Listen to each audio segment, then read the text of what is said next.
హ్మ్. సో, మీకు తెలిసినంత నాకు తెలిసి సమంత గారి గురించి ఎవరికీ తెలీదు. ఎందుకంటే 24/7 ఆవిడతో ఉండేది మీరు.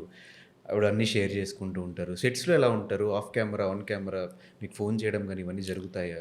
ఆఫ్ కెమెరా, ఆన్ కెమెరా ఒకటే అండి. హ్మ్. ఆఫ్ కెమెరా, ఆన్ కెమెరా ఒకటే ఫేస్ ఆవిడది. హ్మ్. 2 ఫేస్‌లు ఉండవు ఆవిడకి. బేసిక్‌గా ఆవిడ సెట్‌లో ఫస్ట్ మార్నింగ్ వచ్చినప్పటి నుంచి ఈవినింగ్ వెళ్ళేంత వరకు అందరితో హ్యాపీగా ఉంటాం. అందరితో మాట్లాడటం. ఎవరికి ఏదన్నా ఎప్పుడన్నా ప్రాబ్లమ్ అనిపించినా నేను పోయి వెంటనే ఇలా ప్రాబ్లమ్ ఉందంట వీళ్ళకి అంటే ఓకే. మా పవతిష ఫౌండేషన్ ద్వారా సరే చేపిచ్చేసేయి అని ఇమ్మీడియేట్‌గా రెస్పాన్స్ అయితాం. నాకు వెంటనే ఫోన్ చేయి, వాళ్ళకి ఫోన్ చేసి అది వాళ్ళకేంటి ప్రాబ్లమ్ సార్ట్ ఔట్ చేయి అంటాం.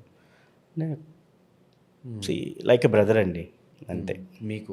అంతే. బ్రదర్ హ్మ్. అండ్ సిస్టర్ బాండింగ్ అంతే. హ్మ్. అంటే ఎలా అంటే నేను చెప్తే ఇంక అది కాదు అనరు ఆవిడ. సో, నేను మాక్సిమం నేను ఏవి తీసుకెళ్ళను. హ్మ్. ఇది అవుతది, దీనివల్ల ఆళ్ళకి అవతలోళ్ళకి ఉపయోగపడుద్దంటే నేను తీసుకెళ్తా. అన్నీ సింపుల్‌గా తీసుకెళ్ళి వాళ్ళకి ఇది చేయండి, ఈళ్ళకి ఇది చాలామంది వస్తారు. బట్ ఆ జెన్యూన్ ఎంతవరకు ఉంటదో మనకి తెలీదు. హ్మ్. కానీ జెన్యూన్ ఉన్నదాన్నే నేను తీసుకెళ్ళేవాడిని. కానీ ఎన్ని హెల్ప్ చేసినా బయటకి చెప్పరు.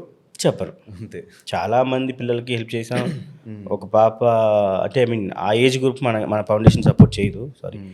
సపోర్ట్ చేయదు. బట్ ఆ టైంలో నేను చెప్పా ఇట్లా వాళ్ళ డ్యాడీ లేరు. అమ్మాయికి మదర్ ఒకటే ఉంది. యాక్సిడెంట్‌లో అది లెగ్గు ఫ్రాక్చర్ అయ్యి కట్ చేశారు అమ్మాయికి చిన్న పాపకి. ఒక 10 ఇయర్స్, 12 ఇయర్స్ అలా ఉంటాయి అమ్మాయికి. వాళ్ళు నాకు ఫోన్ చేశారనమాట. ఫోన్ చేసి నాకు కామన్ ఫ్రెండ్ ఒకతను ఉంటాడు సతీష్ అని. ఆయన ఫోన్ చేసి ఇట్లా, ఇలా ఉందండి అమ్మాయికి ఎవరు లేరు. నేనే అన్నీ చూసుకుంటున్నాను వాళ్ళకి. వాళ్ళ డ్యాడీ చనిపోయారు యాక్సిడెంట్‌లో. ఆ అమ్మాయికి లెగ్ ఫ్రాక్చర్ అయింది. వాళ్ళ ఆవిడ ఉన్నారు. బట్ అంటే అప్పుడు నేను రండి అయితే ఒకసారి అని చేసి నేను రాజమండ్రి నుంచి పిలిపించి నా రూమ్‌లో పెట్టుకొని నేను సింగిల్‌గానే ఉండేవాడిని.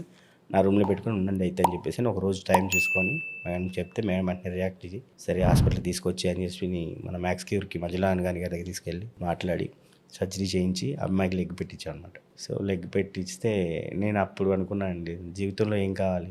డబ్బు అందరూ సంపాదిస్తారు. అన్నీ ఉంటాయి. ఆ టైంలో దొరికే హ్యాపీనెస్ అందరికి దొరకదండి. ఎంత డబ్బున్నా దొరకదు.